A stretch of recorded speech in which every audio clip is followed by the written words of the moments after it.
Hello and welcome back to the Rose-Tinted Looking Glass series on God of War 1. If you missed part 3, then you can find the link to it in the description. And also, if this is the first time you're seeing a God of War part, then it would be wise for me to mention that there are content warnings on screen right now. Take a look, see if any of the subjects bother you, and if we're all good to go, let's go ahead and get started.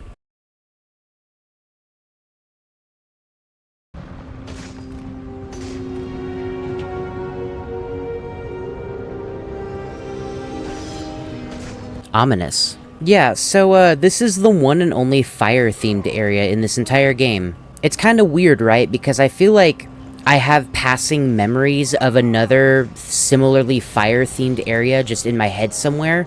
But no, this is the only one.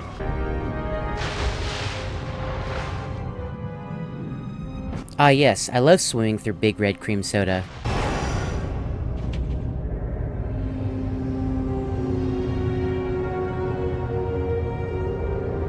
In other words, a combat challenge. Shouldn't be a big deal, we do plenty of fighting in this game anyway. Not like we had much of a choice, can't really progress until we do all that fighting, so...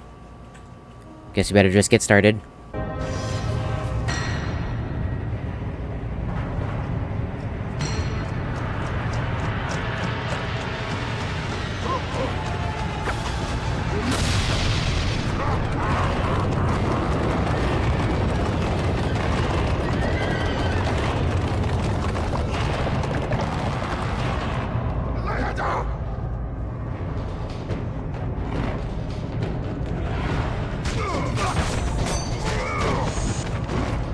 So I've literally been pacing around my house trying to figure out what to say for the centaurs, and I think the most notable thing I can say about them is just how not notable they are. Now, in terms of enemy in a video game type of design, they're basically just fine. They have a short melee combo and a couple of ranged attacks, and that's pretty much it. I feel like the only reason they're even here is because they're basically just set dressing. They're a new enemy in a new area, except for not really. The only real strategy to deal with these guys is basically just hit them. There's no strategy required for them necessarily. And again, that's fine, I guess, but we already have enemies where the main strategy is just hit them, and it's the Legionnaires. Enemies that we have been seeing throughout the entire game, who have also been iterated upon as we've been going throughout the game. It's made worse because they're doing the same thing that the Sirens did. They only show up here and in one other area. Except for, it's even worse here because the Centaurs only show up in this form in this game. And the Sirens even get like a little gameplay wrinkle added to them whenever you go further into the series. Spoilers for much later on, but the Sirens actually have an AoE attack associated with them whenever you do the QTE for them. Which is cool, and it adds some strategy and some gameplay balance there. And is especially different for the rest of the enemy variety in those games. But the Centaurs just kinda get shafted here, sorta just stuck in the Temple of Pandora. Which is a fate worse than death.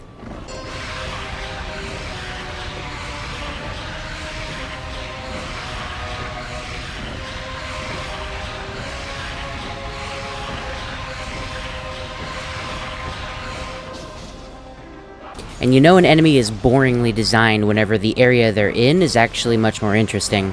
The requirements here for the Challenge of Hades basically needs us to kill the centaurs inside these magical rings. You can see the little flames light up in the little empty circles. And this signifies that you basically killed them in the ring and that you have to complete so many more in order to move on. What might be kinda good to note though is that if you have the resources to spare, this is a pretty okay way to grind for some extra orbs. The one really good thing going for the centaurs is that they drop a lot of orbs when you kill them.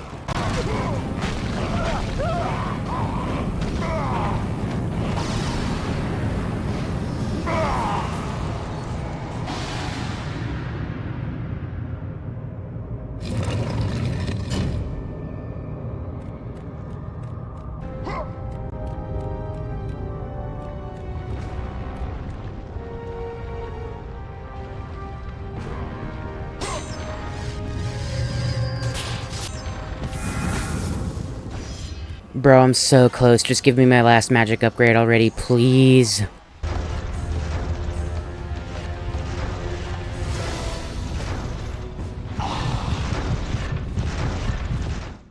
Ow. Ow.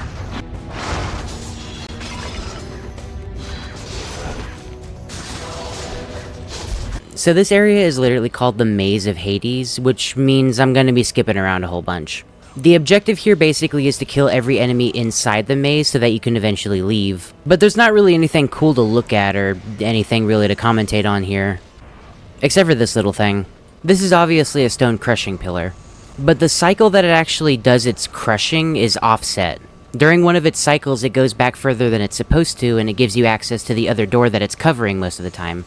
It's like every third cycle, basically.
That's yet another trap room for the list.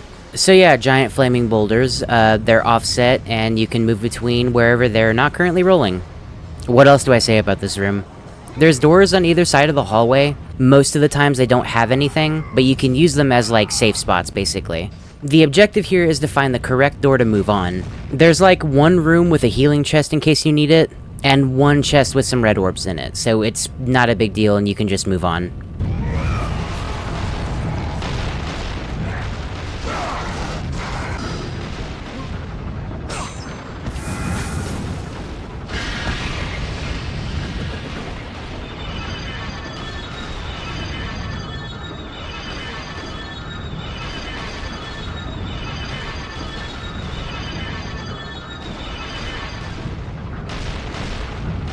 Hell yes, dude, that's what I'm talking about.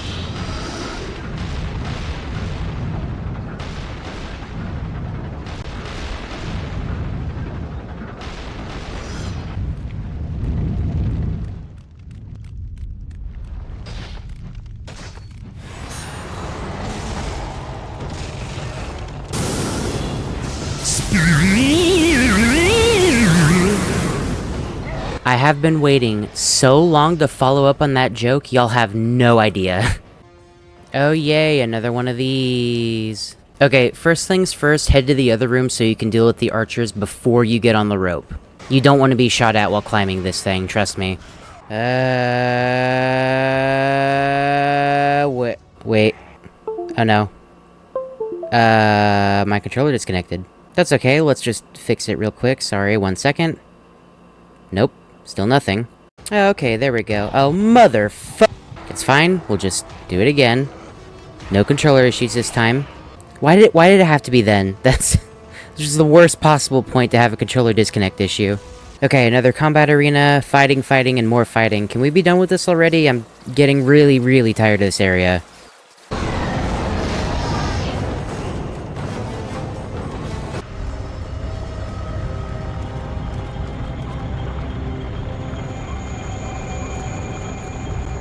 Okay, so I genuinely don't know what to feel about this room. It's another trap room, right? Specifically, this one is another, like, tightrope walking segment. But the fall here this time is lethal if you do decide to fall. I say decide, but you'll fall by accident. And more often than you would like to. What's cool on paper about this room is that because you're just tightrope walking, if you think you can make a certain jump to skip, like a certain segment or cut a corner somewhere, you have that ability to do so. The problem for me specifically is that I kind of botched a lot of these jumps, and it basically made it to where I had to redo this room several times. It could just be me being bad at the room, but I think it might have been way cooler if this room was maybe just a little bit shorter. Is that potentially copium? Yes, I don't care, this room made me mad.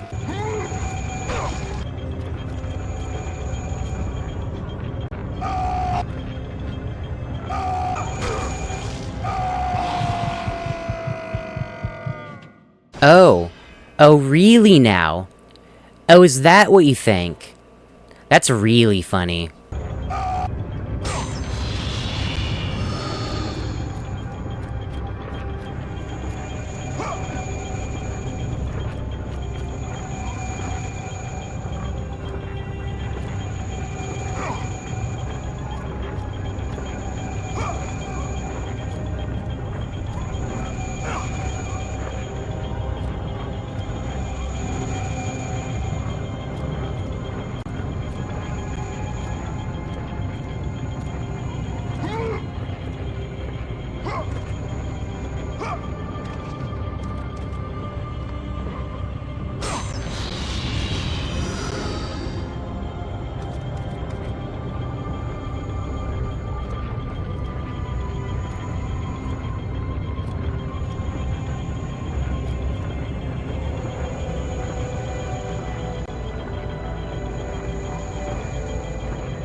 Okay.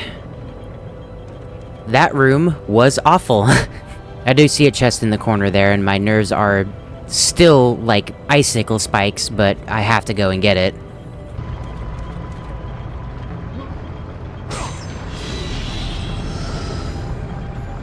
Also, yeah, if you hear that noise whenever you open an unmarked chest from now on, it means it used to be a Muse key, but you already collected 2 of the 4.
This is Pandora's Guardian.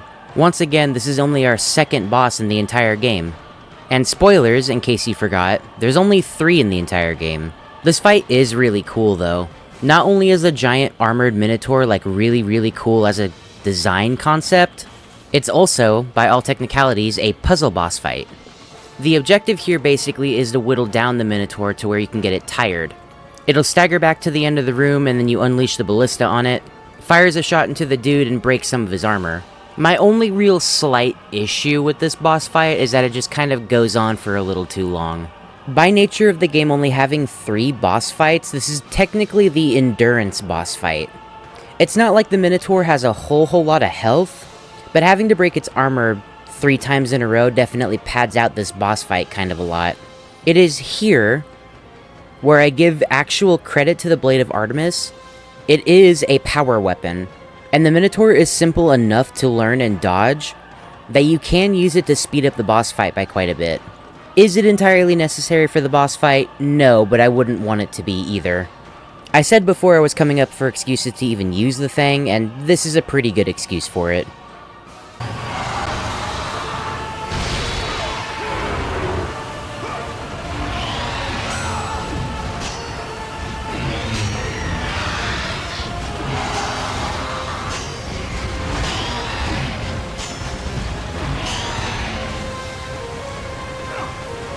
Let the rage of the gods drive your blades, Kratos.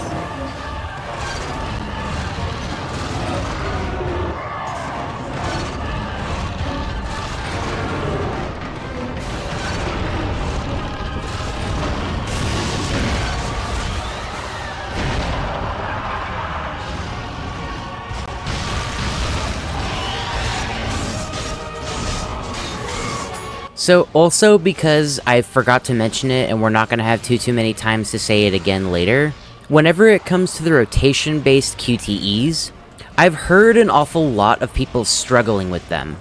It's like something, it doesn't detect my input, something. And I have noticed that, especially sometimes whenever I go to do it, but the truth is that if you're going for the rotations, its detection for actually being able to do the rotations is a little bit wider than you think it is. I know that sentence doesn't sound like anything at all, but basically just keep it in your head to overcorrect for whatever circle or half circle you're making. Like I said, we're not going to see too many of these QTEs in this game, especially considering how far into it we are now, but they do show up in all of the rest of the games going forward. But that general rule of thumb does apply still, so just keep it in mind if you're struggling with it.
Literally never had this idea until just now, but have you considered just how really, really hot it is here?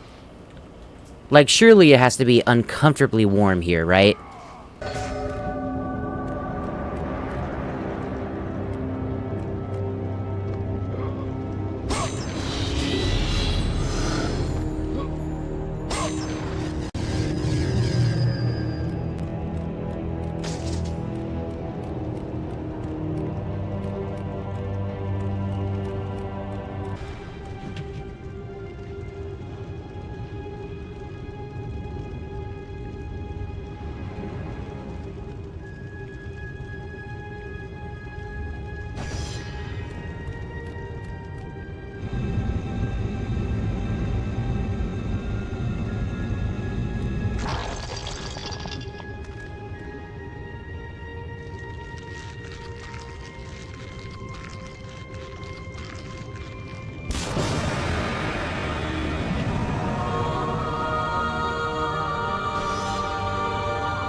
Lord Hades. Your progress is impressive, Kratos. But your skills will not carry you to your ultimate goal. I offer you the souls of Hades itself. The souls of the dead, who stand ready to fight by your side. Take this weapon, Kratos. Take this power, and use it to defeat your enemies.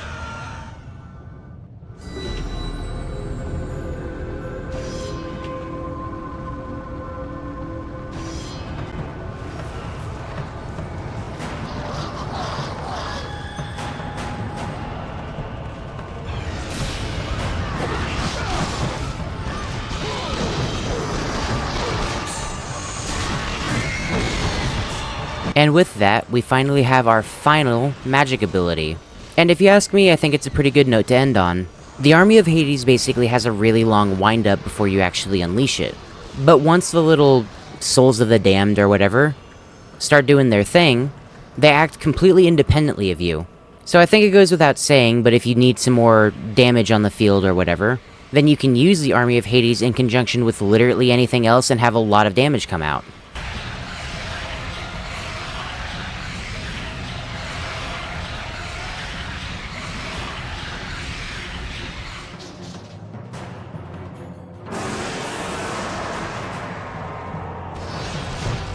The one and only real caveat that I'll mention, though, is that the Army of Hades is extremely expensive. Part of me wants to say it's so expensive that if you don't have like a fully maxed out magic bar, then they're almost not worth using. That's just me, though. I do think that they are still really good. Kratos, go forth in the name of Olympus.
Your progress is impressive, Kratos. But be warned. Once you ascend to the upper levels of the temple, you will not be able to return without Pandora's box.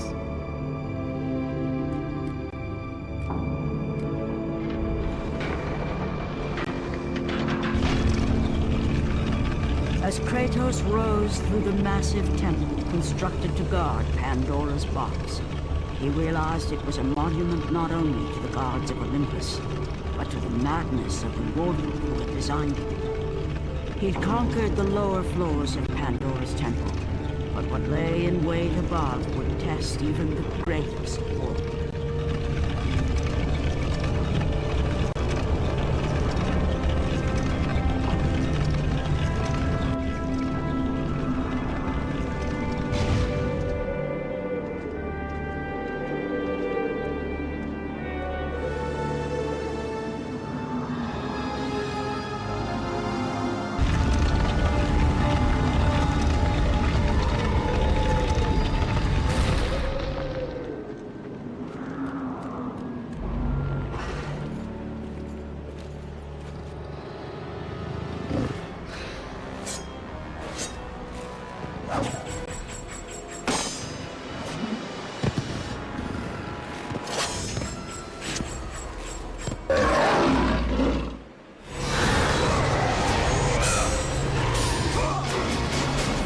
Yep, that's right, we're still not even done yet.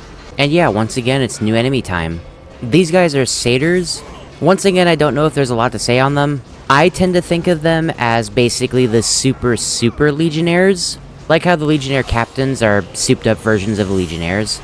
The satyrs are like souped up versions of the captains. They can block, they can parry, they're evasive now. And they also like to spam their grab attack, which might just be a me problem, but I don't know, I find myself being grabbed by them a lot. Also, weirdly, they're the only enemy in the game that doesn't have any QTEs associated with them at all, and I don't know why.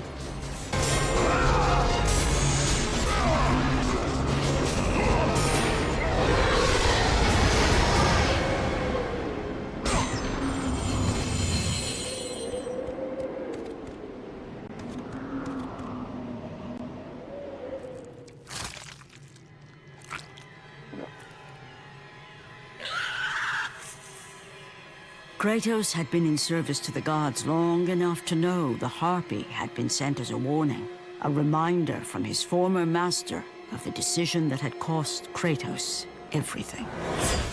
Had it been that long since he'd almost met his end at the hands of the barbarians? That long since he'd traded everything to save himself? Ares! The sky split apart, and the god of war stepped through. Descending from Olympus, he saw the makings of a god in a mere mortal. Ares would save Kratos. He would turn him into the perfect warrior, his servant on Earth. Only a simple pledge of loyalty was required. My life is yours, Ares. From this day, I shall carry forth your will. And his fate was sealed.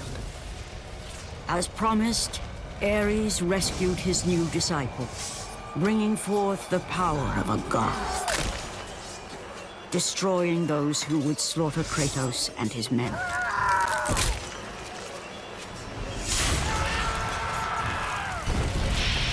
As for Kratos, no mere sword and shield would befit the newest servant of the god of war.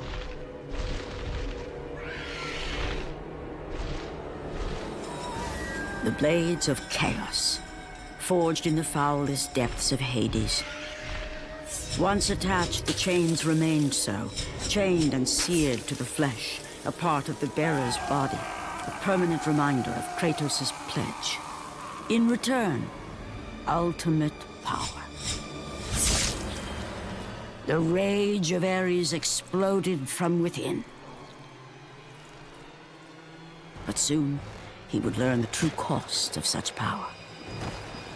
A cost too high even for Kratos to pay. Wretched beast! I know who it is you serve. Return to your master. Tell the god of war I am his no longer. Tell him he is not safe while I walk the earth.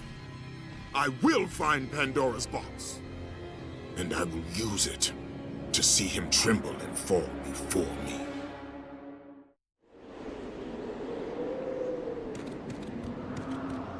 Really, really hope that's the last sensor I have to use.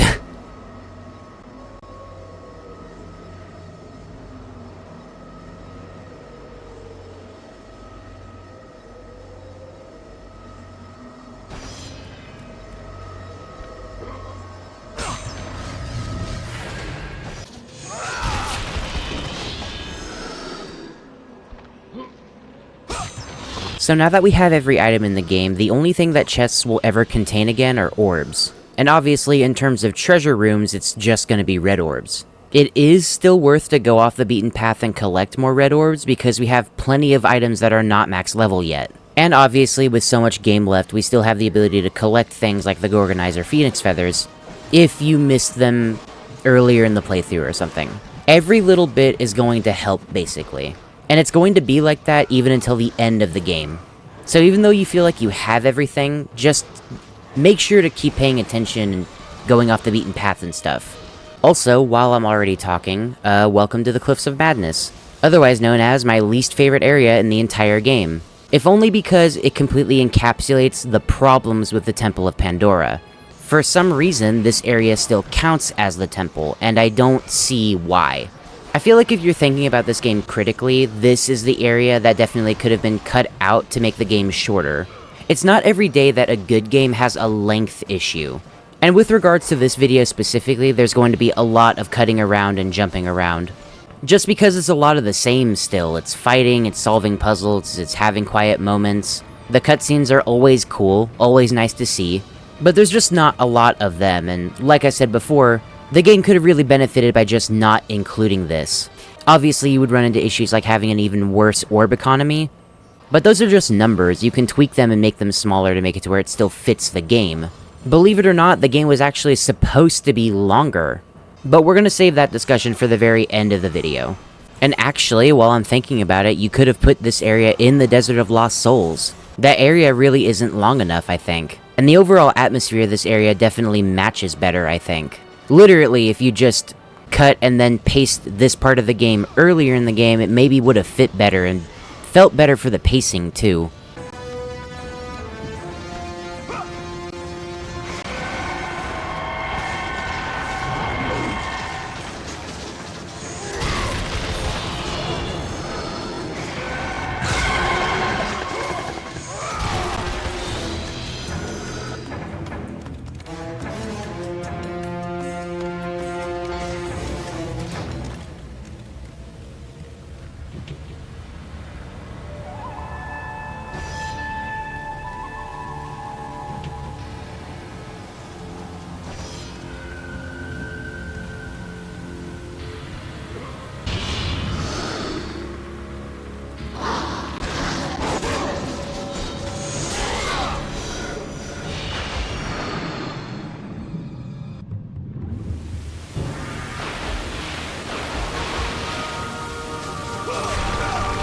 Now this is what I'm talking about. Look at how many orbs you get in this room.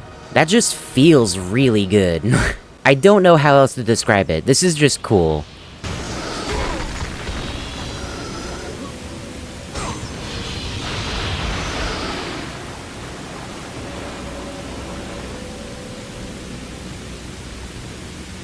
I know this is just a video game thing, but let me lower the ladder. There is no reason Kratos would not be able to just lower that thing.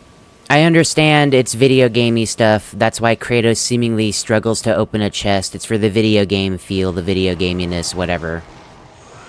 It doesn't mean that not being able to access the ladder is stupid, though. Oh my god, it's finally time for level 5 blades.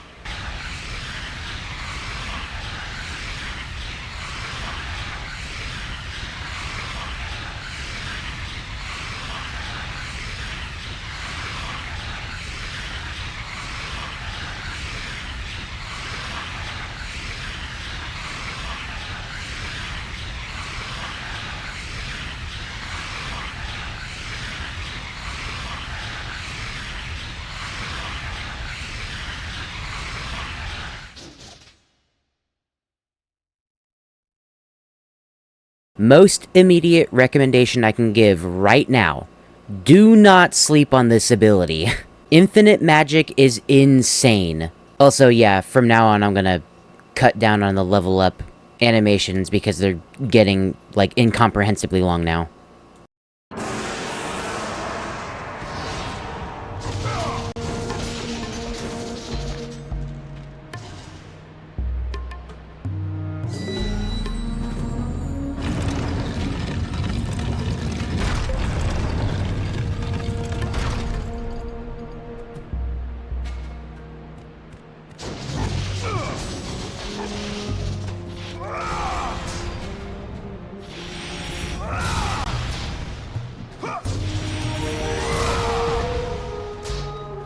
So absolutely infinitely fucking cool, dude. And they're nice and red now. Talk about a cherry on top.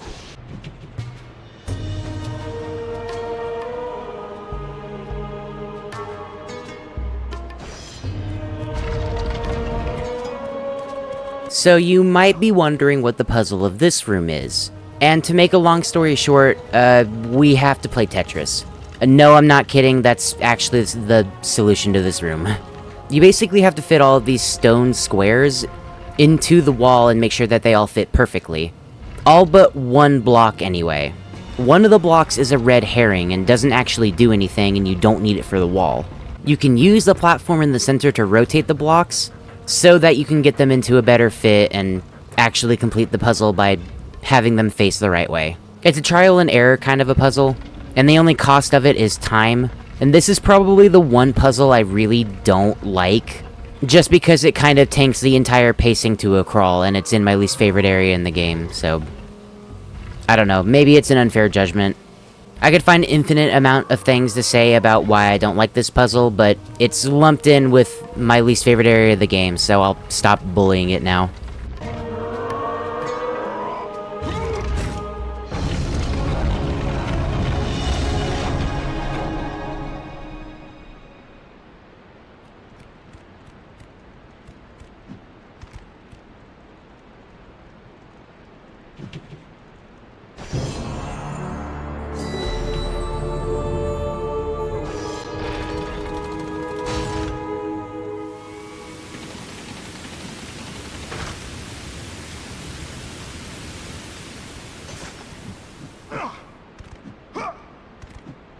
Wait, but... oh no. How do I get up there? This one little block is not going to be enough to do it. Oh. I had to use the Tetris pieces as a platform to get up to that ledge. Hold on, I'll be right back.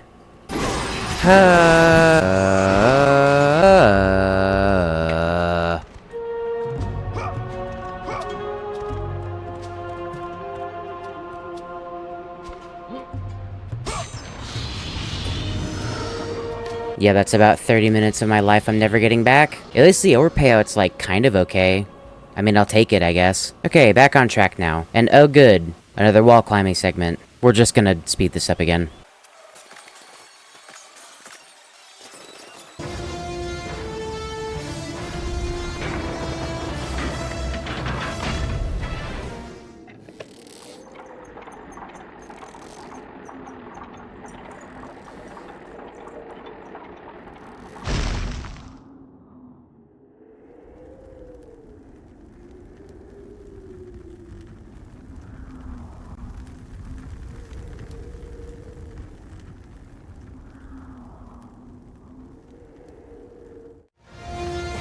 Okay, cool, once more.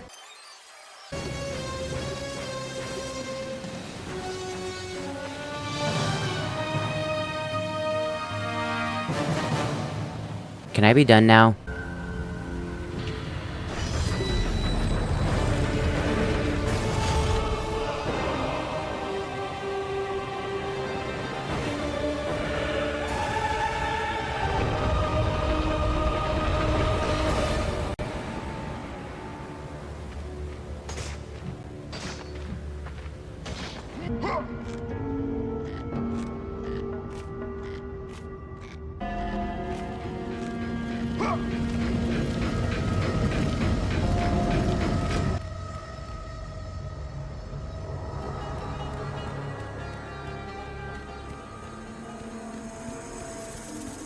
You know, something strikes me odd about this room. I can't quite tell what, though. Certainly not the bodies or the holes in the floor with spikes in them. Oh yeah, there we go. Easy enough puzzle room. Push the block to the end of the hallway. Don't die like I did. Moving on.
For the record, calling this place the Cliffs of Madness is absolutely appropriate. Almost done though, we're so close.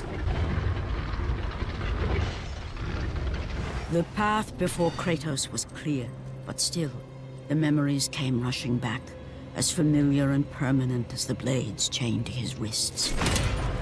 Memories of what he'd done in the name of Ares. Memories of how he'd become a servant to the god of war. A beast. His humanity robbed and replaced only with the will to murder. No one was safe. Entire armies fell before Kratos and the soldiers who followed him on his unending path of conquest, all in the name of his master. Those who offered resistance of any kind were dealt with quickly. They've built this temple to offer prayers to Athena! This entire village stands as an affront to Lord Ares! Burn this village! Burn it to the ground! Emboldened by the god of war, Kratos' army was ruthless, feared throughout the world for their brutality. All that mattered was conquest in the name of Kratos, their great leader, who had become near invincible. He feared nothing. But there was something about this temple, something forbidden. All his instincts told him he should never cross its threshold. Never step inside. Beware, Kratos. The dangers in the temple are greater than you know. But the village oracle's warning fell on deaf ears. His ambition would not be denied. All who opposed him would die.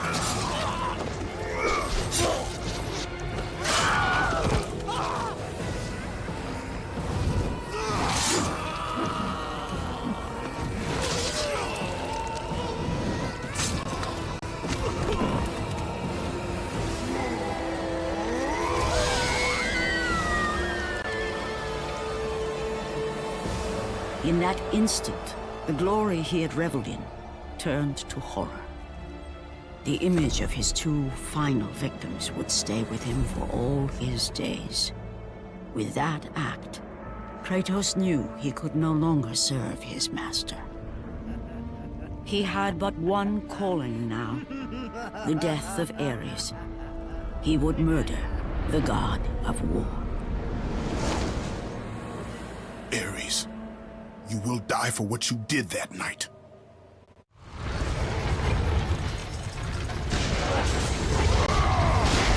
And there it is, the inciting incident that started everything for this character. I'll have more to say on Kratos' story at the end of the video, but I'll start off with addressing something right now. I've seen a lot of people saying that Kratos didn't become a deep character until the Norse saga of games, which if you ask me is just completely untrue. Kratos has always been a deeply tragic character since the moment we were able to control him.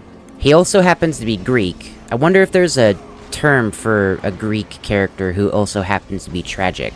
It's just a thing. It's always been a thing for this character to have the story that he has. It means that for us as players of this series, We always had some amount of rooting for the guy. Despite him being a monster and a bastard, single-minded in his judgment and his want for destruction, there's still a reason people like Kratos. In any other story, he would be the villain, basically. But there are aspects of his personal life that bleed through into these games all the time. And it's those parts in which we feel really sorry for the guy. They actually give us the reason to sympathize with this character. And that's cool. I always thought that was an aspect of these original 3 games that was handled really, really well. Now, with that being said, I'll mention more of his story whenever we get to the end of this series, but for now, we're just gonna let this rest for a minute.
What?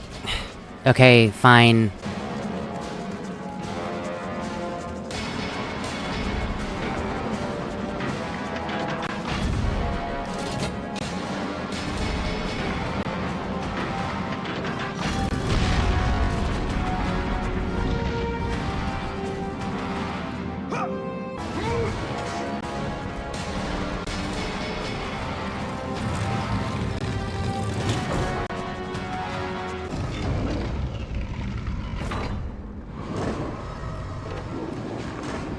So, like, does this technically count as a boss fight?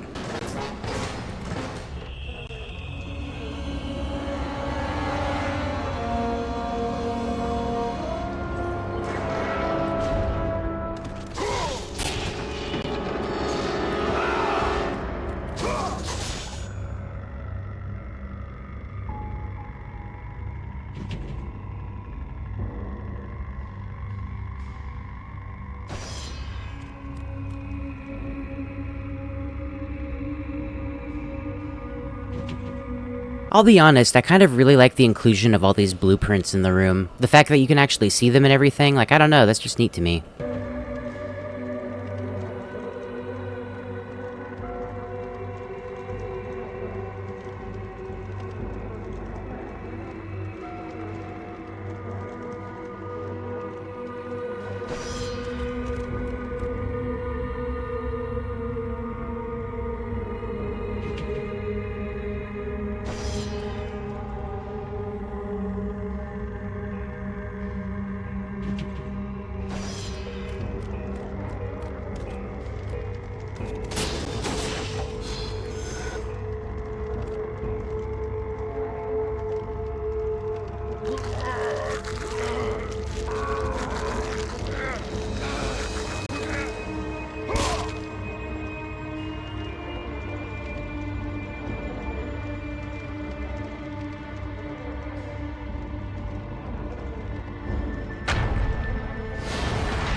I don't know why I find the skull so funny, it's just...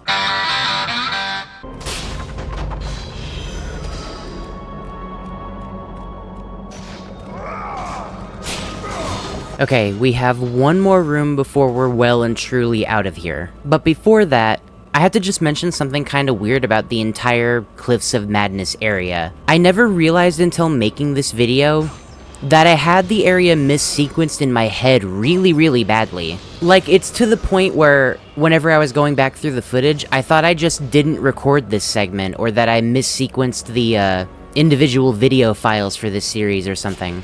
Because I was so sure that the Cliffs of Madness was like the area immediately following like the first time you go through the Rings of Pandora. And for the longest time, I still believed that. Even after going through the playthrough, I thought that was the case. I guess that's why I said earlier that you could have, like, front-loaded the entire area, either just before or during the actual Temple of Pandora exploration segment. Because in my head that makes sense, but the game is just not built like that. Like, I don't know.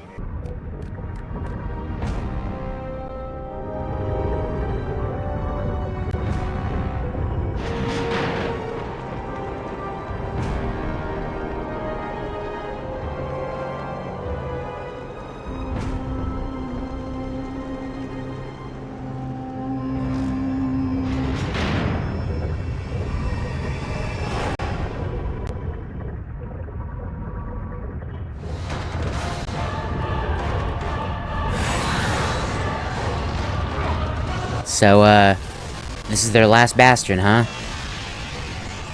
Do I even need to say anything about this? Look, I'm so tired of complaining about this stupid area.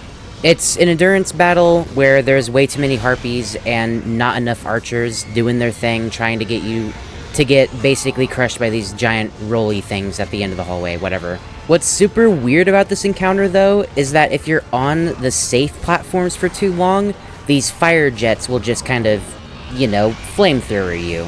Which isn't weird by itself, except for some reason, the flamethrowers are instant kill, whereas the rollers just do some damage to you. What? What? Okay.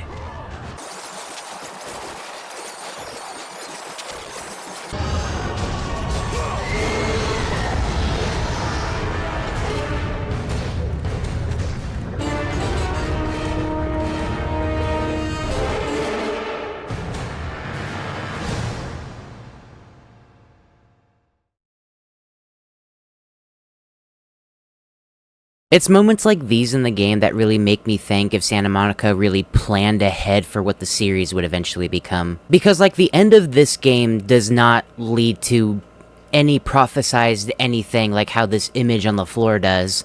Did this one image inspire the second game? I don't know.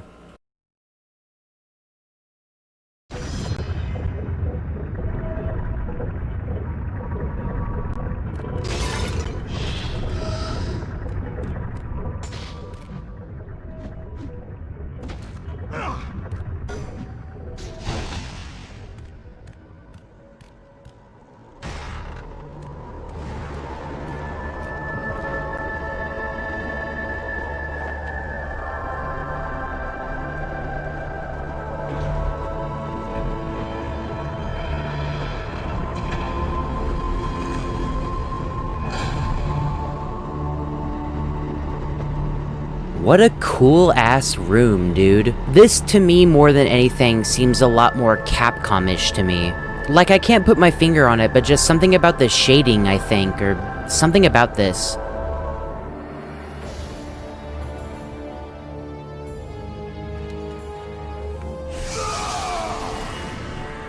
Kratos, your quest is at an end.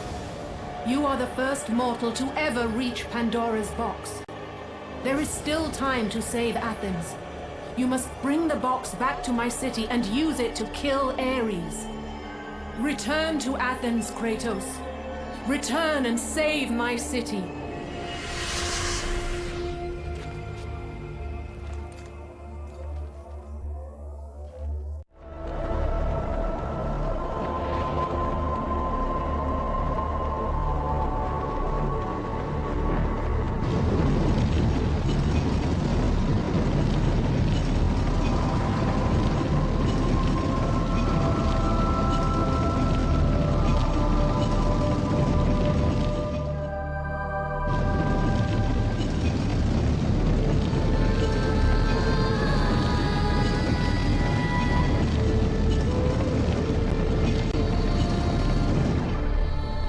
I do not care if I have to drag this box all the way back to Athens. Get me the fuck out of here. I really like Kratos' expression here, though. It's like, fucking, really? I mean, okay, I guess. I really like how they actually make you drag it. That's so fucking funny.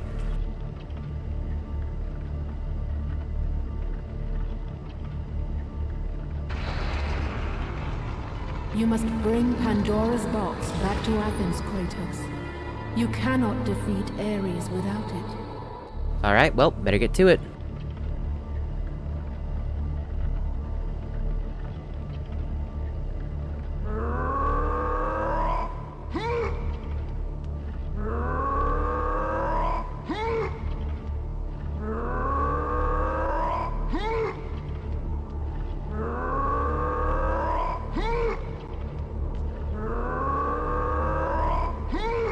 After 1,000 years, Pandora's box was at last freed of its confines. Kratos had found the means to destroy the god of war.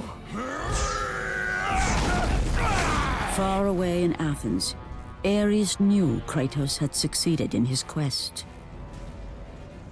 So, little Spartan, you've recovered Zeus's precious box. But you will not live long enough to see it opened. I will see to that. Goodbye, Spartan. You will rot in the depths of Hades for all eternity. As the life began to leave Kratos, his thoughts returned to that fateful night. Even in death, the memories, the visions would not fade. For how could he forget spilling the blood of his own family? A cruel trick orchestrated by the god of war. My wife, my child, how? They were left in Sparta. You are becoming all I'd hoped you'd be, Kratos. Now, with your wife and child dead, nothing will hold you back. You'll become even stronger. You will become death itself. But as the flames consumed the temple, Kratos realized his true enemy was the god who once saved his life. The same god who had now taken everything from him. Ares! From this night forward, the mark of your terrible deed will be visible to all. The ashes of your wife and child will remain fastened to your skin, never to be removed. And with that curse, all would know him for the beast he had become. His skin white with the ash of his dead family. The ghost of Sparta had been born. In the end, in death, he had failed. As the minions of Ares claimed Pandora's box, Kratos' life faded, and his cursed soul was cast into the fires of Hades. And Kratos fell into the underworld, the river Styx beckoning below, the currents strong enough to carry even the strongest mortal to his eternal resting place. But Kratos had no intention of resting yet. He intended to live, to return to Earth and complete his quest. Let go, fool! You won't drag me down to that cursed river! There is a task left for me above. I will see it completed. You again?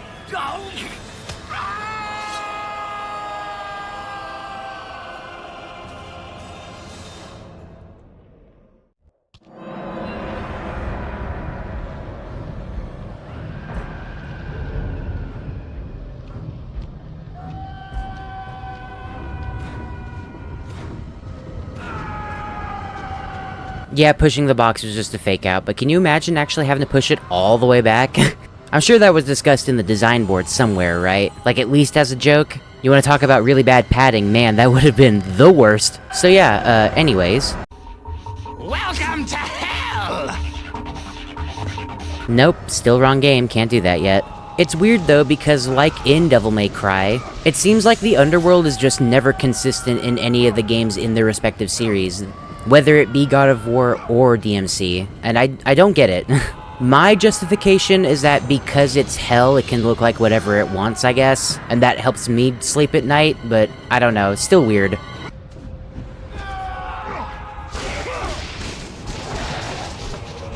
Oh yeah, so this is a thing. Now that we're at the end of the game, we're actually able to see the final variants for most of the enemies in the game. And they're all Hades variants. Now what actually sets them apart is pretty expected.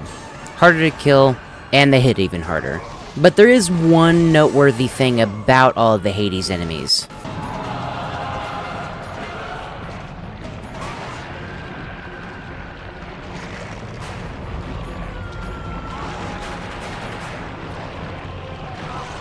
The underworld is just really, really cool, dude. There's no puzzles in this area to speak of, which is a little lame, I guess. But instead, it's mostly combat challenges, because of course there are, and then also these really tough-as-nails platforming segments. It's a pretty common consensus to say that this particular segment lasts a little too long. This one here with the spinning tightrope segment, but also another similarly themed platforming segment later on that also might last just a little too long. But personally, I don't really have any complaints with it. I get why people don't like it, but at the same time, I don't know, I think it's really cool. And you really can't beat the visual design here. The team working on this game spent a lot of time considering the proper usage of color for any given environment. And if you've been paying attention to that sort of thing, then you might notice that there's very, very little harsh colors pretty much anywhere in the entire game except for here. I think it goes a long way for giving this area its own identity. It's appropriately harsh and daunting looking, and that's really, really cool. It's also like an especially big paradigm shift compared to the entire temple just before now. The oversaturations of browns and blues in that previous area can kind of make your eyes start to glaze over. But comparatively, this area is kind of sensory overload, and I sort of love it for that. Once again, with the sort of bias thing that I have. But personally, I think the underworld in this game is possibly the coolest. Like, yeah, there's not much of an environment here, but the sheer drop giving way to the sense of scale for how far down you would be able to fall? Well, God of War is kind of known for the scale thing. And again, I just think it's really cool.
What?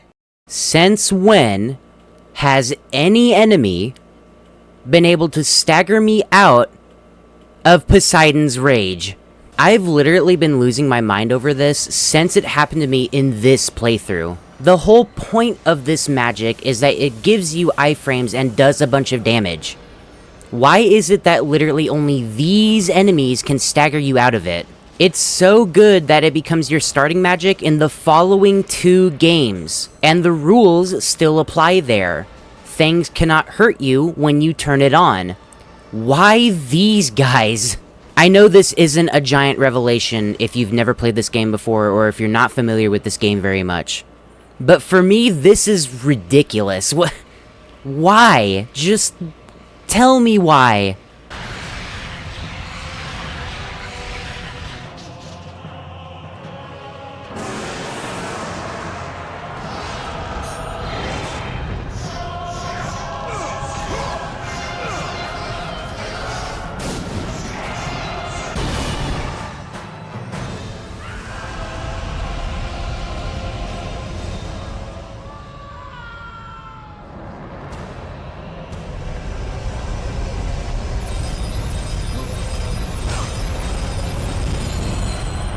And yeah, here's the other thing that people don't like about this area. I will concede that this giant bladed tower thing is a little bit of a nightmare. It's made particularly bad because the hitbox for Kratos is kind of spotty, and I don't know if you would call this precision platforming, but the hitbox is not precise necessarily. What's worse is that if you're hit anywhere on Kratos, then the stagger will end up resulting you falling all the way back down the tower. It's arguably more insulting than just outright dying from it, because you just have to hang your head in shame and climb all the way back up the tower again. Also, I forgot until just now, but while you're falling, more than one blade can hit you. So you can end up losing a lot of health this way. At least it's several pretty long towers and not one gigantically huge tower. This means you technically have checkpoints, and that's not as bad. Also, fuck yeah, first try!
Kratos, and not a moment too soon. I only finished digging just a moment ago. Who are you? Now that is an interesting question. But for now, you must hurry. Athens needs you. But how did you know I would... Athena isn't the only god keeping watch on you, Spartan. Complete your task, Kratos, and the gods will forgive your sins.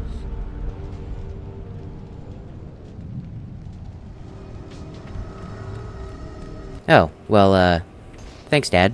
Hey, look, we're finally back in Athens. And it is looking a lot worse than when we saw it last. And similarly interesting, all the enemies are their previous iterations. As in, all the enemies' variants that we were fighting back in Athens. Definitely an interesting choice for a last bastion for Ares. But gameplay-wise, this seems less like a final challenge and test of your abilities, and much more just like a power trip. We are amped up and ready to go. Let's finish this.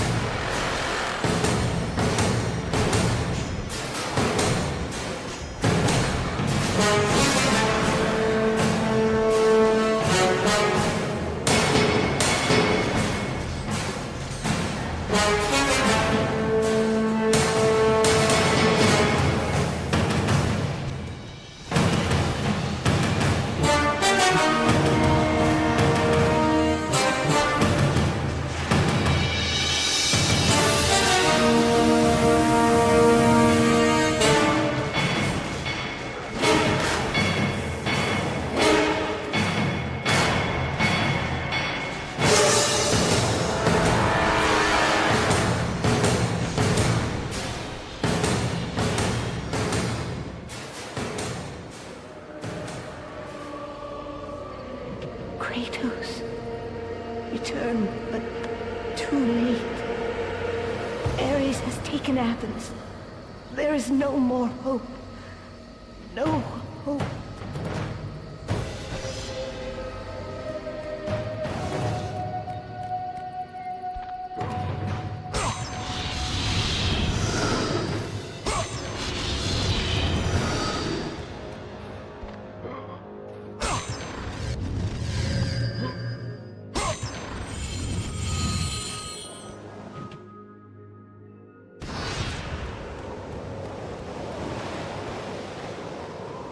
Kratos had traversed the desert of lost souls, bested the deadly traps of Pandora's temple, and escaped Hades itself. There was but one task left. Zeus! Do you see now what your son can do? You cast your favor on Athena, but her city lies in ruins before me. And now, even Pandora's box is mine! Would you have me use it against Olympus itself? Kratos, returned even from the underworld. Is this the best you can do, father? You send a broken mortal to defeat me, the god of war?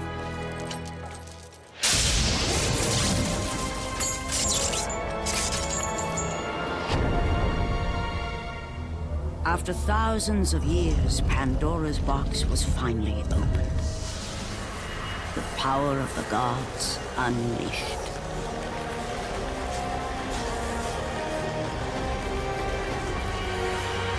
You are still just a mortal. Every bit as weak as the day you begged me to save your life. I am not the same man you found that day. The monster you've created has returned to kill you. You have no idea what a true monster is, Kratos.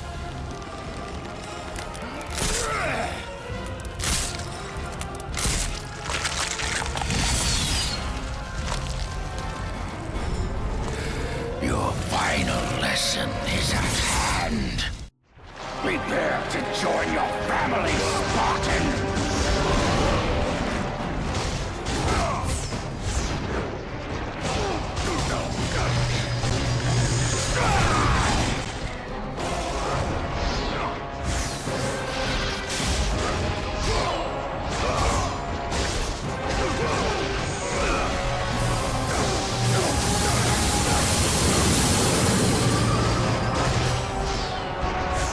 Ares is a boss fight that's broken up into 3 distinct phases, and I'll explain them as they go along. Luckily, this first phase is pretty simple. Most of his attacks can be parried except for this stupid spider claw move. You can't even block that one, and I'm not really sure what the strategy is for it. Just hope he doesn't spam it, because sometimes he likes to, and that'll end up taking a lot of your health away. Thankfully, this phase also makes it to where whenever you hit him enough times, he'll drop a bunch of magic orbs. So go ahead and use whatever magic you want.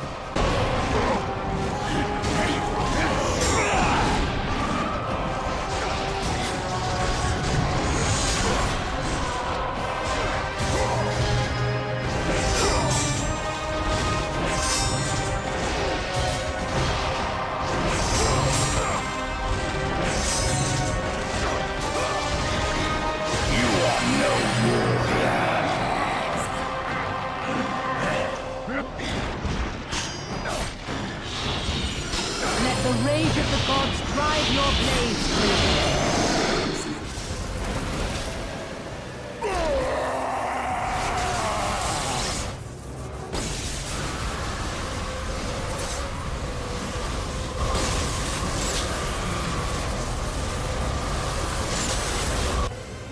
I have taught you many ways to kill a mortal, Kratos. Flesh that burns, bones that break. But to break a man's spirit is to truly destroy him. Do you recognize this place, Spartan? The location of your greatest failure? Perhaps there is a chance you can undo the deeds of the past. The nightmares that had haunted Kratos for the past 10 years had now taken form and substance. his past stood before him.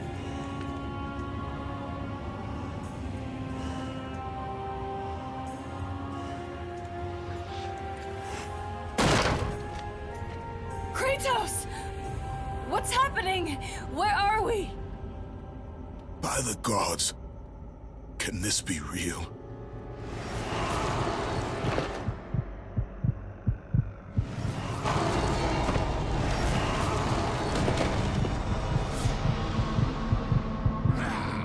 Daddy! Ares! There is nothing you can put in my way to stop me!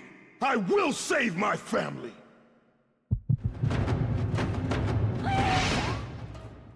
Holy shit.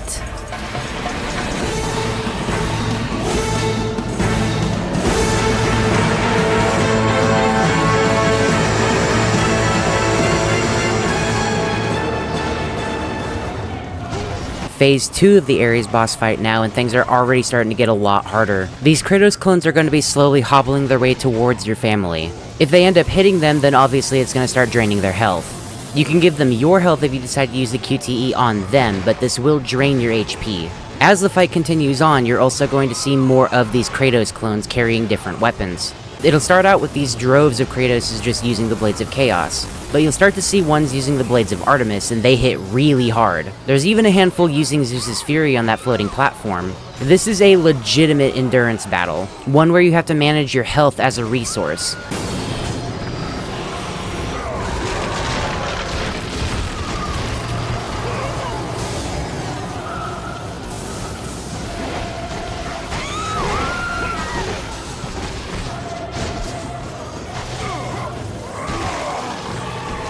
Kratos had done the impossible. He had saved his family. Kratos! Please, take us home! Do you see, God of War? You took them once, but you'll never have them again! You cannot save them, Kratos. You gave them up in your quest for ultimate power.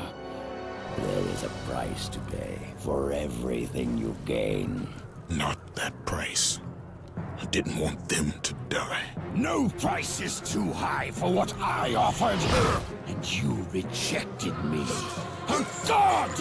Now, you will have no power, no magic. All that is left for you is death! Oh, not again. You should have joined me, Kratos. You should have been stronger. By the gods. The battle was not over. The gods, it seemed, had a final gift for Kratos. I still have allies in Olympus, Ares. Now, you will see how strong I am.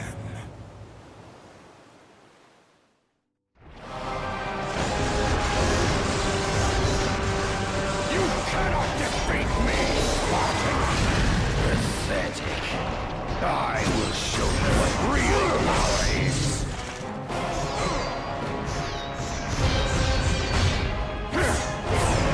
Beg for your life, mortal! Phase 3, and it's the hardest one. Important thing to note right off the bat. We don't have any of our original abilities. No magic, no sub-weapons, no Blades of Chaos, and no Wrath of the Gods. I have a couple of problems with this fight, but thematically it is really cool. Our main method of defense is just to use the giant stone sword, the big stone bridge thing that I was mentioning way back when. It's a weapon now, and thematically it's really cool. If you're one of the 5 people that actually like using the Blade of Artemis, then I have good news for you. It shares almost entirely the same moveset as the Blade. Some of the animations are switched around a little bit, but functionally they are the same. The sort of elephant in the room that I'll address right now is obviously the health bar. Let me start off by saying that this is the only time I've seen a game use a sort of tug-of-war health bar. Basically every time you land a hit, it heals you, but every time Ares lands a hit, it heals him. Naturally, some of his moves hit really hard, and this can undo a good bit of your progress. Specifically, the stupid spider leg move. He still has that for some reason. This is once again I wish more games had as a final boss fight mechanic, because it's a really good idea to just make the push and pull of a fight a legitimate push and pull mechanically. I have tiny issues here and there just with how the entire fight goes. Personally, I died on every single one of the phases at least once, but this one absolutely got a lot of game overs for me. And while I have problems with it, it is a really good fight, and a perfect send-off for the first game. I'm done with talking, man. Let's finally get this finished.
Remember, Kratos, it was I who saved you in your time of greatest need.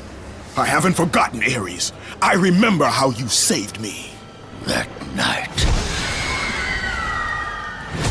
I was trying to make you a great warrior. You succeeded.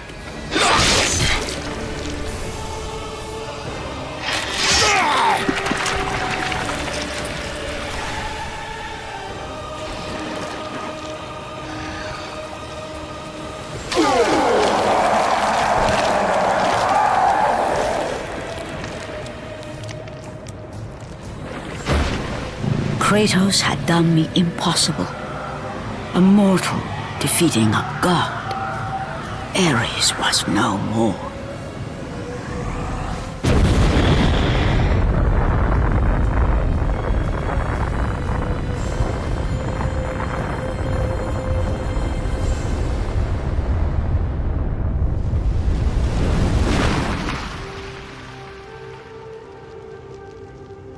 The city had been saved and would thrive again.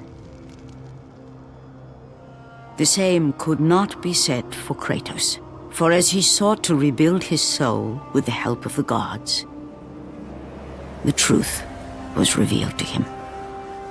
Athena, rid me of the memories that haunt me still. You have done well, Kratos. Though we mourn the death of our brother, the gods are indebted to you. We promised your sins would be forgiven, and so they are. But we never promised to take away your nightmares. No man, no god could ever forget the terrible deeds you have done. In the end, knowing the visions of his past would never leave him, Kratos made his way to the bluffs overlooking the Aegean Sea. The gods of Olympus have abandoned me.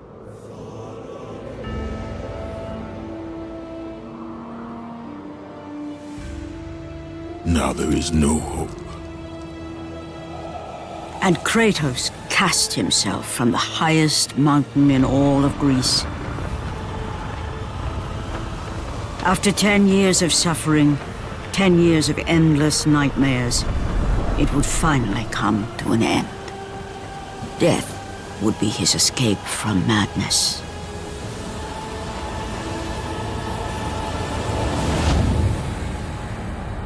The fate of Kratos was not as it seemed. the gods had other plans.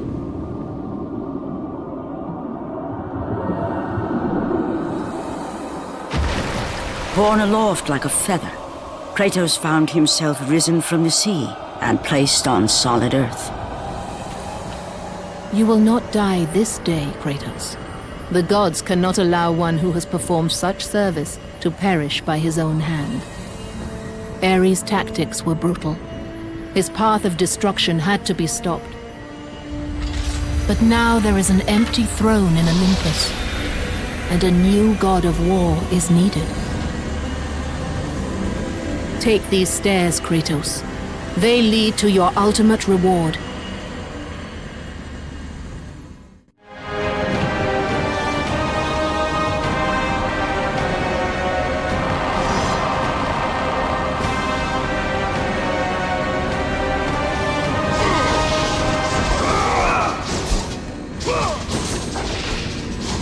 Okay, and that's everything for this entire playthrough. Finally. One last little thing before we get to the actual final parts of this video. During the second phase of the Ares boss fight, if you fail to save your family and their HP drops to 0, it displays a unique cutscene. It still triggers a fail state, but I think it is worth sharing just because I don't really have anywhere better to put it, really. So, here it is. I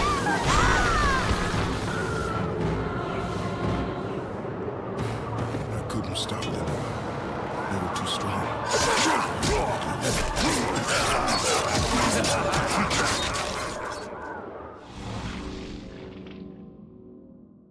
So yeah, pretty fucked. But it's okay. We avoided the bad future. And we got some pretty bang up rewards out of it too. You can look around this area if you want to, but there's not really a whole lot to do other than end the game. Except, there is an Easter egg at the very end, and I'll show that off real quick too. Your battles are at an end, Kratos. Your journey is over. Take these steps to Olympus, and your place among the gods. And of course, the game gets one last little quiet moment all to itself, which is a pretty perfect way to end it, all things considered. The tops of the bluffs are not a very big area at all. They even cut off your one and only exit back to the city. They did, however, think the giant sword bridge was so cool that they gave it 2 entire camera angles, which I do appreciate.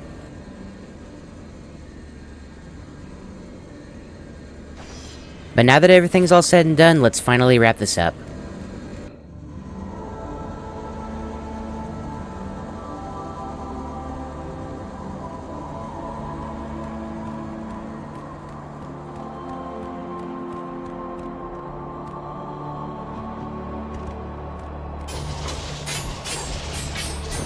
This game really has been just a complete journey, man. Rather bafflingly though, you can't use the Blades of Athena on anything.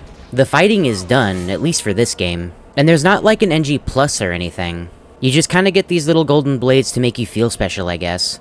I don't know of any data mining or anything for this game, but you could honestly tell me that they don't do any more damage than the level 5 blades, and I'd probably believe you, actually. Because again, it doesn't really matter, but I guess that's just kind of the thing, right? It doesn't matter. You beat the game. You get one little reward, and it's just these pretty chained blades. I mean, sure, why not? Thankfully, this is not the last time we'll see them, so eventually we'll see the golden blades again. But that's a story for another time. Right, so, as I said before, there's only really one other thing we can do here other than end the game proper. If you decide to beat the dog shit out of this statue for an agonizingly long time, something happens.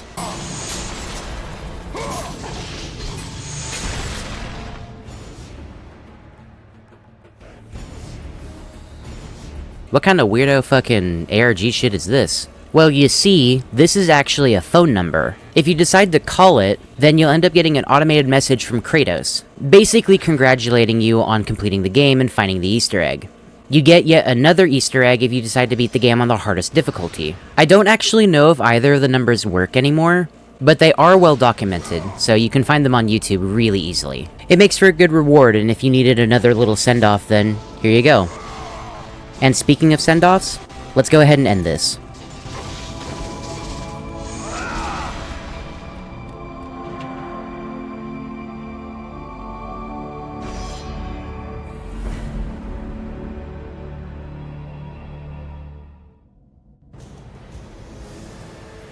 from that point forward, throughout the rest of time, whenever men rode forth to battle for good cause or for evil, they did so under the watchful eye of the man who had defeated a god. They were driven forward by Kratos, the mortal who had become the new god of war.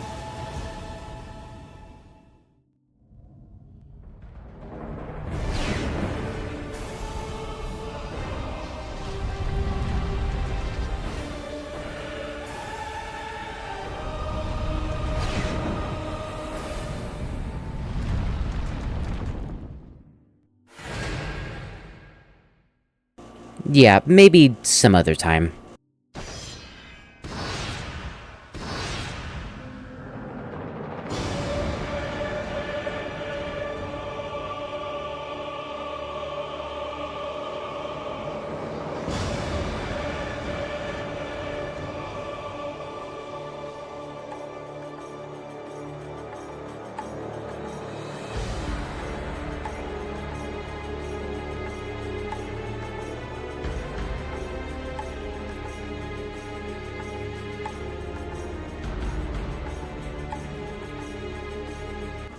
And that's it.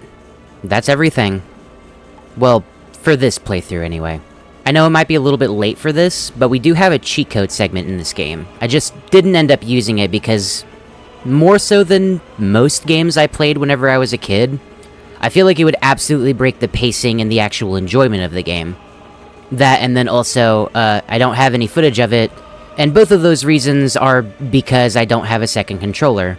Which I know sounds like a really weird sentence to just throw out there, but long story short, you need to input a certain code that you can find online now. And either in the pause menu or on the main menu, if you input this same code on the second controller, then it'll give you maxed out magic, or unlocked all the extras respectively.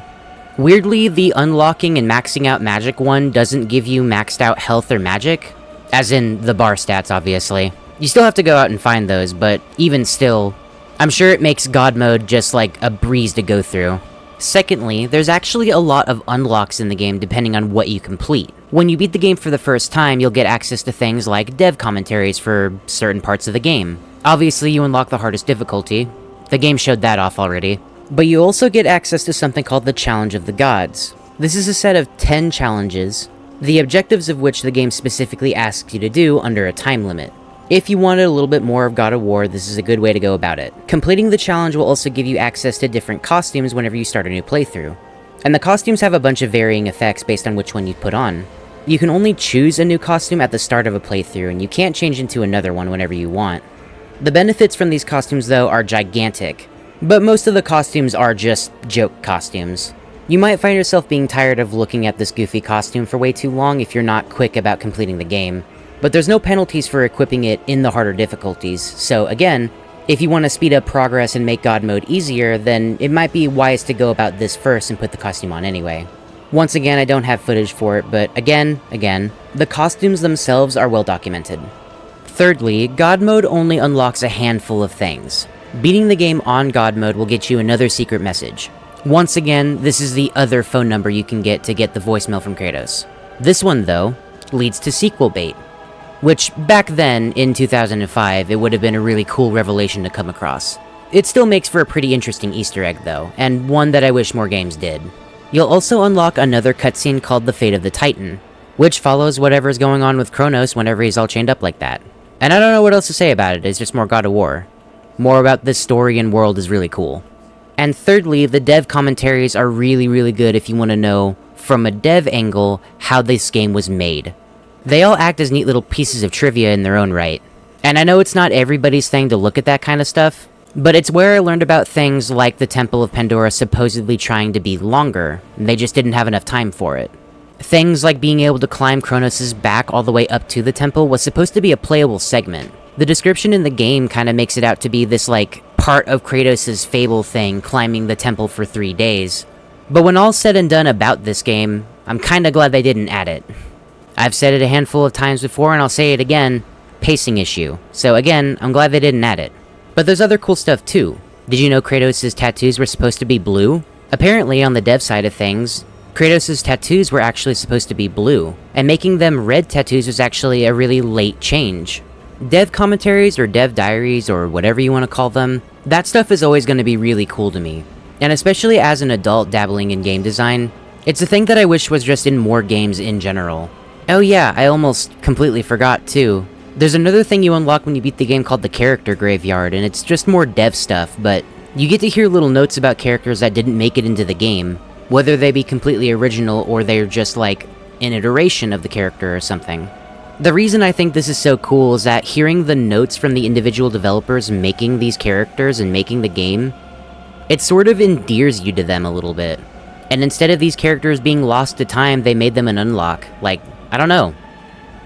What's not to like about that? This early version of Kratos kills me every time. Where did they come up with this?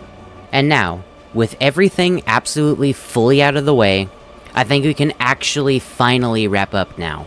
When I set out to make this series, I did not intend for it to be so cosmically large.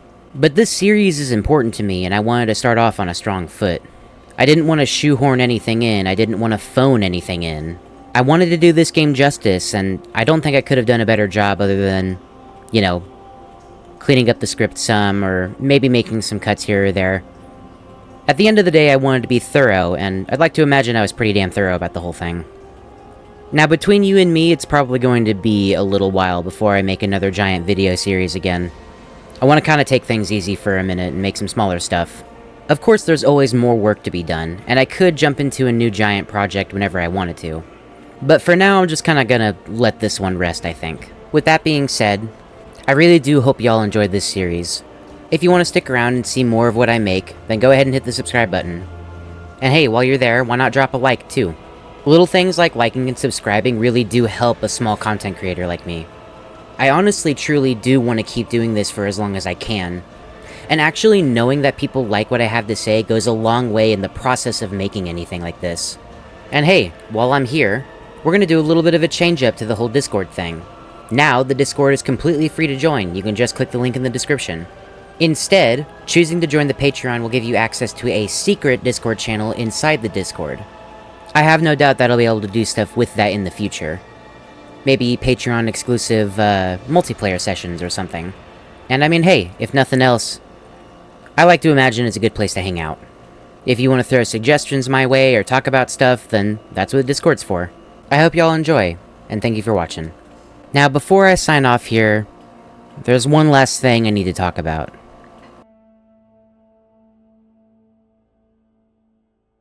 I need to forewarn something before I start this last part here. The Rose-Tinted Looking Glass series is something that's important to me. All in all, it's about reliving my memories of games that I played whenever I was growing up. Reliving those memories and going back as an adult to, you know, maybe recontextualize them or simply just reliving them for the sake of it. But not all memories are pleasant ones. I'm going to forewarn this section with another little addendum to the trigger warning section here at the very end. Not because of what the game necessarily does, but how the game itself relates to my life, and that last warning has to do with the subject of domestic abuse. If you think this sort of thing is stupid and unnecessary to talk about, well, technically this whole video is stupid and unnecessary to talk about. I didn't have to make it. But the fact that it's here, representing parts of my being, parts of my upbringing, well, I would be remiss if I didn't mention this part too. Alternatively, if you're somebody who's currently struggling with some sort of domestic abuse issue, and you'd rather not think about that, then I suppose it would be best if you just left now. Don't feel bad for leaving or anything. Just know that my story has a happy ending, and if you're currently struggling with something really bad in your life, I wish the best for you, honestly. All in all, though, if you did enjoy watching the series up until this point, then thank you for watching and have a nice day.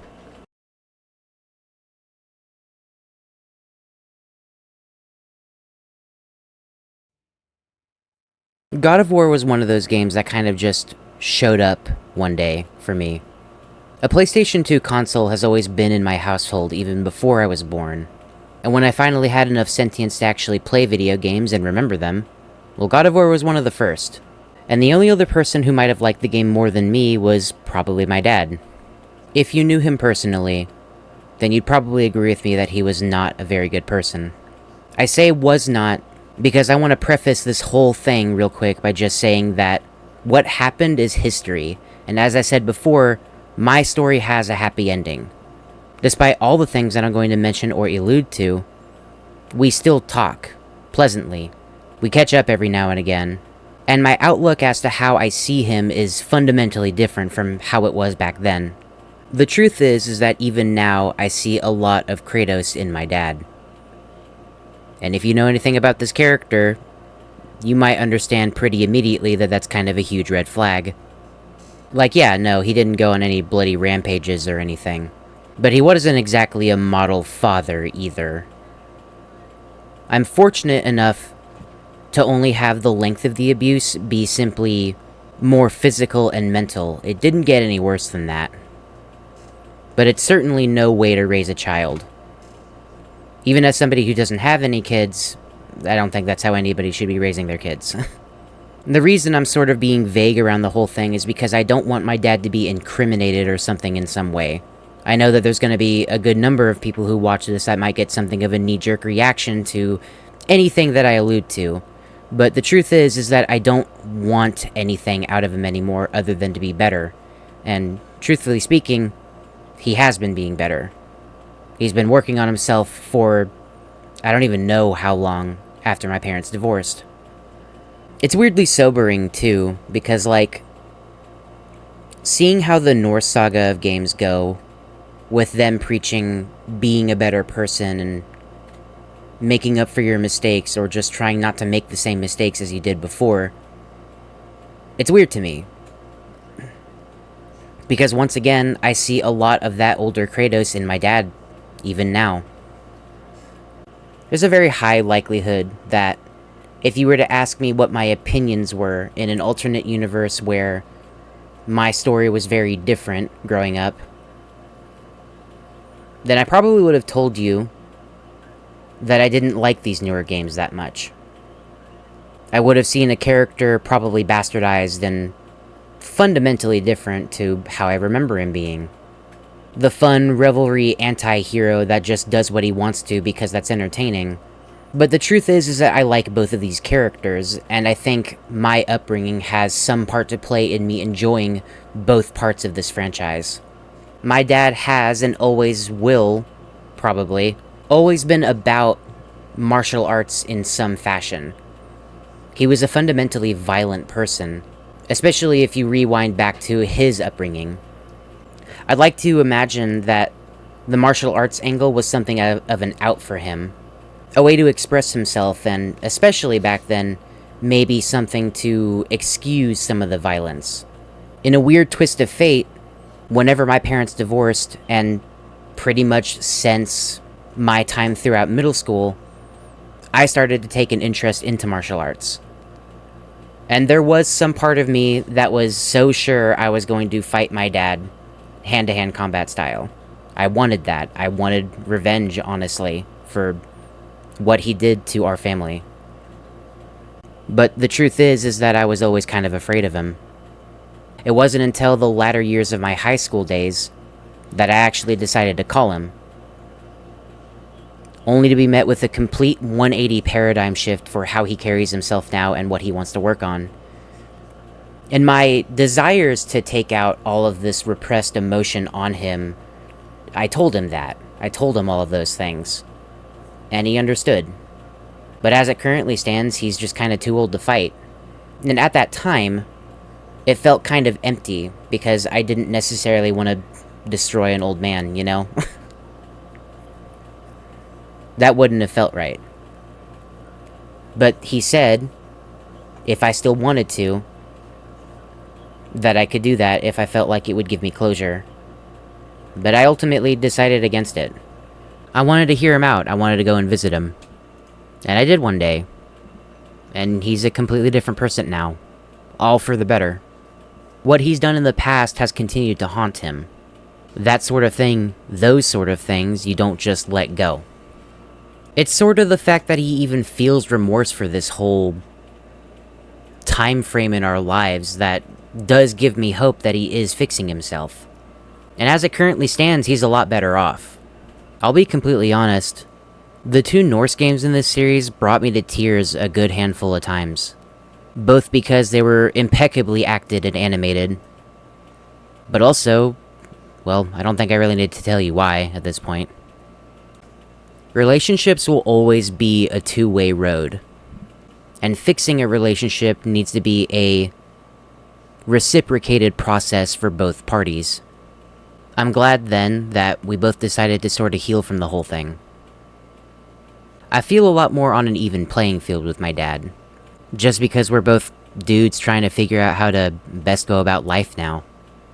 We're both trying to build ourselves up, we're both trying to figure out how to go about life, what steps to take, and most importantly, how to better ourselves. I've moved on from all the trauma and pain in my own life. And if you are going through a similar experience, whether it be better or worse or about the same, then I hope you can find some sort of closure in your own story. Hopefully it's healthy for you. Whatever form it may take, I hope it really does work out for you. Thanks for hearing me out, and thank you for watching.